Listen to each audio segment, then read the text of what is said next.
বন্ধুরা, আজকের এই বটিটা আমি পরিষ্কার করে আপনাদের সামনে দেখাবো। দেখুন কত জং ধরে গেছে আর কত কালো হয়ে রয়েছে। এই দেখুন। তো আমাদের তো রান্নাঘরে সবাইয়েরই বটি লাগে। কিছু কিছু মানুষ আছে যারা ছুরিতে কাটে, কিছু কিছু মানুষ আছে তারা বটিতে কাটে।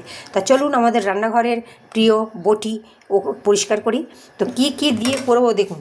এখানে নিয়েছি বালি, আর নিয়েছি খাবার সোডা, আর এখানে এই বোতলে ভিনিগার আছে।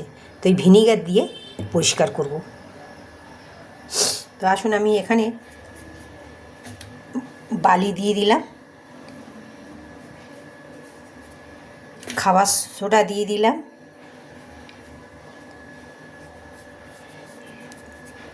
দিয়ে এই আমি শিরিষ কাগজটা দিয়ে ঘষবো। আমি ভিনিগারটা এই বাটিতে ঢেলে নিচ্ছি, তাতে দিতে সুবিধা হবে, না তো পড়ে যাবে সব। তো এখানে আমি অল্প অল্প করে ভিনিগার দেব। এই যে বন্ধুরা, এই কাজটা খুব সাবধানে করতে হবে। বটিটা খুব ধার, হাত না কেটে যায়।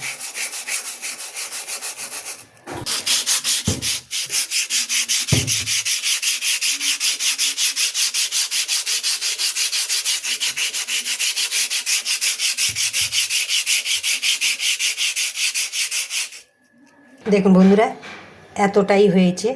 আরও এবারে এই পাশটা করবো, এই পাশটার অবস্থা দেখুন, এটাই করব। তো বন্ধুরা দেখুন কীরকম আগে দেখেছেন বটি, আর এখন বটি দেখুন কত সুন্দর। আর এই দিকেও দেখুন, সব দিকে ভালো করে পরিষ্কার হয়ে গেছে। তো বন্ধুরা একটু তেল মেখে রেখে দেবেন, কেন এটা তো আমাদের রান্নাঘরের খুব কাজে লাগে। তো কোন সাবধানে করবেন, খুব ধার।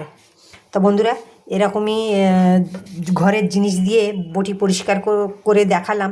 তা আপনাদের কেমন লাগলো কমেন্টে জানাবেন। ভিডিওটা দেখবার জন্য ধন্যবাদ।